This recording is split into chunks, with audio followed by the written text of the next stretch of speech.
ಜೋಳದ ರವೆಯಿಂದ ಬ್ರೇಕ್ಫಾಸ್ಟಿಗೆ ಹುಳಿ ನುಚ್ಚು ಮಾಡ್ಕೊತಾ ಇದ್ದೀನಿ ರೀ. ಅದಕ್ಕೆ ಬೇಕಾಗುವ ಸಾಮಗ್ರಿಗಳು: ಜೋಳದ ನುಚ್ಚು 1 ಗ್ಲಾಸು, ಹಸಿ ಶುಂಠಿ, ಕೊತ್ತಂಬರಿ, ಕಟ್ ಮಾಡಿದ ಹಸಿಮೆಣಸಿನ್ಕಾಯಿ, ಸಾಸಿವೆ ಜೀರಿಗೆ ಕಾಳು, ನಿಂಬೆಹಣ್ಣು ಬೇಕಿದ್ದವ್ರು ಹಾಕ್ಕೊಂತಾರೆ, ಬೇಡ ಅಂದವರು ಸ್ಕಿಪ್ ಮಾಡ್ಬೋದು. ಸ್ಟವ್ ಹಚ್ಚಿ ಬಾಣಲಿ ಇಟ್ಟಿದ್ದೀನಿ ರೀ. ಒಗ್ಗರಣೆ ಹಾಕ್ತಾಯಿದ್ದೀನಿ. ಹಸಿಮೆಣಸಿನ್ಕಾಯಿ, ಸಾಸಿವೆ ಜೀರಿಗೆ. ಯಾವ ಗ್ಲಾಸಿಂದಾದರೂ ರವೆ ತೊಗೊಂಡ್ವೋ ಅದರಿಂದನೇ 6 ಮಜ್ಜಿಗೆ ಹಾಕ್ಬೇಕು ರೀ.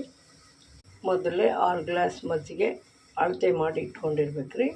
ಅದು ಒಗ್ಗರಣೆಯಲ್ಲಿ ಹಾಕಿಬಿಟ್ಟು ಅದು ಮರಳಿದ ನಂತರ ಹಸಿ ಶುಂಠಿ ತುರಿ ಮತ್ತು ಕೊತ್ತಂಬರಿ ಸೊಪ್ಪು ಹಾಕಿ ರವೆ ಹಾಕಿ ತಿರ್ಸ್ಬೇಕು ರೀ. ಹಸಿ ಶುಂಠಿ ಕೊತ್ತಂಬರಿ ಹಾಕಿದ್ದೀನಿ ರೀ. ಮಾಡ್ತಾಯಿದ್ದೆ ಮಜ್ಜಿಗೆ. ರುಚಿಗೆ ತಕ್ಕಷ್ಟು ಉಪ್ಪು ಹಾಕ್ತಾಯಿದ್ದೀನಿ ರೀ. ಮಜ್ಜಿಗೆ ಮಾಡ್ತಾಯಿದ್ದೆ ರೀ. ರವೆ ಹಾಕಿ ಕಲಿಸ್ತಾ ಇರ್ಬೇಕು ರೀ, ಕೈ ಬಿಡಬಾರ್ದು. ಹುಳಿ ನುಚ್ಚು ರೆಡಿ ರೀ.